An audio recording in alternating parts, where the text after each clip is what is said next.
भारतीय पार्टी के राष्ट्रीय अध्यक्ष जी, हमारे देश के प्रधानमंत्री श्री नरेंद्र मोदी जी का पुतला दहन करते हुए बिहार के मुख्यमंत्री नीतीश कुमार और यूपी के मुख्यमंत्री योगी आदित्यनाथ के पुतला दहन करते हुए भारतीय मित्र पार्टी के राष्ट्रीय अध्यक्ष श्री धनेश्वर महतो जी, आप देख सकते हैं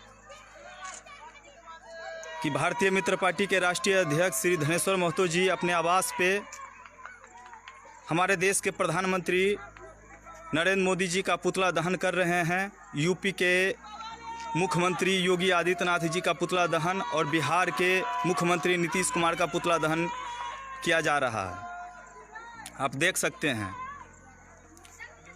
आज रात्रि 5 अप्रैल 9 बजे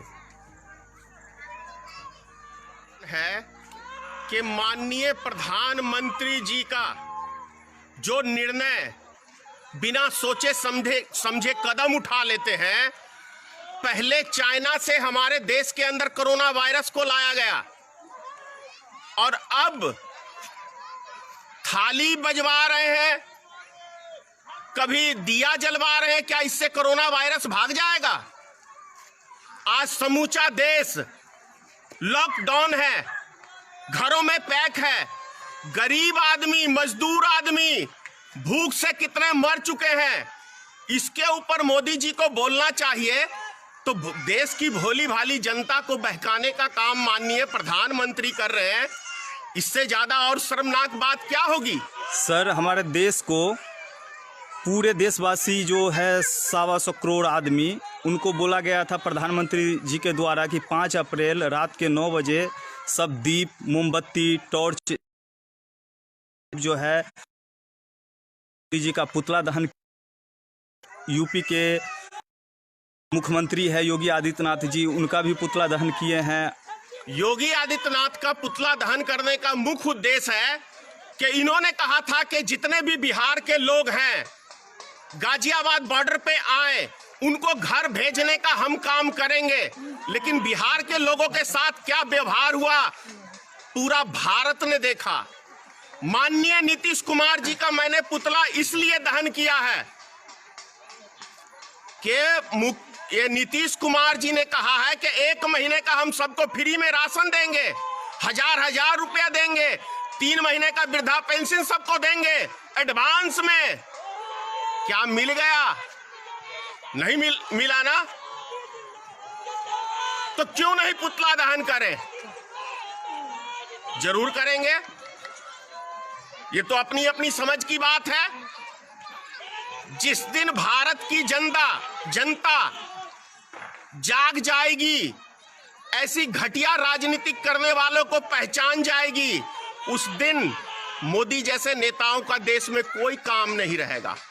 क्योंकि मोदी जी ने अभी तक ये 7 मोदी जी का जा रहा है, लेकिन इस देश की जनता को क्या दिया है? जुमले के अलावा कुछ दिया है?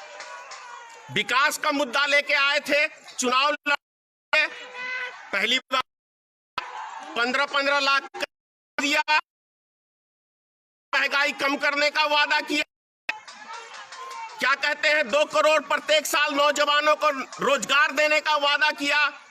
क्या दे दिया मोदी जी ने नौजवानों को रोजगार? सर, ये देश सुरक्षित हाथों में है, यही कहा था 2014 के 19 के चुनाव में ना। तो क्या ये देश सुरक्षित हाथों के अंदर है आज? खुद आप फैसला करिए, क्या ये देश सुरक्षित हाथों के अंदर है आज? उन गरीब मजदूरों के विषय में मोदी जी क्यों नहीं बोले 2 लाख टीवी पे जब आए? ये क्यों नहीं कहा कि जो भूख से मर रहे हैं मैं उनको खाना देने का काम करूंगा?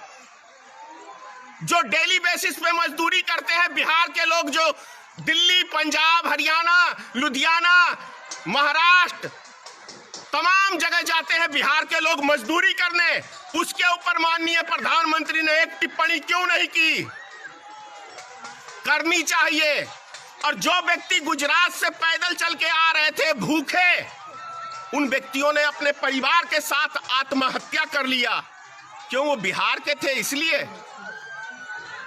मोदी जी को अभी अरबों रुपया इन्होंने चंदा उद्योगपतियों से लिया है, तमाम नेताओं से लिया है, तमाम क्या कहते हैं फिल्म स्टारों से लिया है, लेकिन देश की जनता को क्या एक पैसा मोदी जी ने दिया है? नहीं। तो ये सब चीजें सोचना पड़ेगा देश की जनता को कि क्या मोदी जी की जनता तो एक एक मोदी जी के साथ पिछले 7 सालों से खड़ी है, लेकिन मोदी जी क्या इस देश की जनता के साथ खड़े हैं?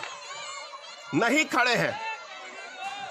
इसीलिए आज हमने भारतीय मित्र पार्टी ने माननीय प्रधानमंत्री माननीय नीतीश कुमार जी और माननीय योगी आदित्यनाथ का पुतला फूका है।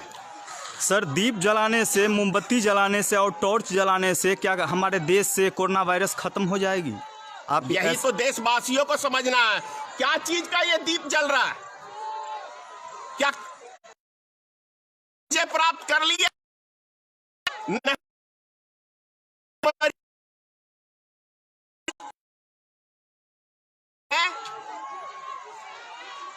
मदारी अंदर कोई और मदारी बैठ गया घर में, सारे बंदर देख लीजिए नजर आ रहे हैं। मैं ये नहीं परवाह करता कभी कौन मेरे विषय में क्या सोचता है, कौन मेरे विषय में क्या बोलता है। जो सच्चाई है वो देश के आगे रख रहा हूं। मेरी बात लोगों को आज समझ में नहीं आ रही है, 5 साल बाद समझ में आएगी कि धनेश्वर महतो सही था और इस देश का जो आज प्रधानमंत्री है वो गलत था। ये अभी नहीं, 5 साल बाद समझ में आएगा। नौजवानों को समझ में आएगा जब ये नौकरी के लिए दर दर भटकेंगे, रोजगार के लिए दर दर भटकेंगे और इनको रोजगार हमारे देश में नहीं मिलेगा, तब इन लोगों को समझ में नहीं आएगा। क्योंकि अभी है देशभक्ति का, भूत सवार है हिंदू मुसलमान का, लेकिन जब पेट में आग लगती है ना, काम में नहीं आती है और ना ही हिंदू मुसलमान काम में आएगा। उस टाइम में चाहिए होगा नौजवानों को रोजगार, गरीब आदमी को काम, क्योंकि काम रहेगा तो ही कुछ रहेगा, तभी देश भी हमारा तरक्की करेगा और दुनिया में नाम भी कमाएगा रोजगार के माध्यम से। सर, हमारे देश में जो कोरोना वायरस जो तेज़ी से बढ़ रहा है, उसके रोकने के वजह ये दीप मोमबत्ती ये तमाम चीज़ किया जा रहा है। इस पे सर आप क्या कहेंगे कि कोरोना वायरस? देखिए, कोरोना वायरस इस देश में आया तो उसका जिम्मेदार माननीय प्रधानमंत्री जी हैं। वो इसलिए है क्योंकि हवाई जहाज अपने भारत से भेज के विदेश में तब वहां से नागरिकों को लाया गया और बिना उसकी टेस्टिंग के उनको पूरे देश में छोड़ दिया गया। छोड़ दिया गया का मतलब है कि माननीय प्रधानमंत्री ने पूरे भारत के अंदर कोरोना वायरस को फैलाने का काम किया। इसीलिए असली कोरोना वायरस माननीय प्रधानमंत्री को मैं समझता हूं, इसीलिए मैंने उसका पुतला दहन किया। समूचा भारत आज भुगत रहा है। छोटा सा देश है हमारा नेपाल, उससे थोड़ा सबक ले लेते प्रधानमंत्री जी। चीन के 60 बगल में ही उस देश के सटा हुआ है ना, वहां कोरोना वायरस का प्रकोप क्यों नहीं है? छोटा सा मुल्क है बांग्लादेश, छोटा सा मुल्क है, वहां पे ऐसा प्रकोप क्यों नहीं है? लेकिन हमारे देश में इतने सारे विद्वान, उसके बाद कोरोना वायरस को हमने खुद चाइना से लाके निमंत्रण दिया। दिक्कत की बात क्या है कि प्रधानमंत्री जी किसी की सुनते नहीं, अमित शाह जी किसी की सुनते नहीं।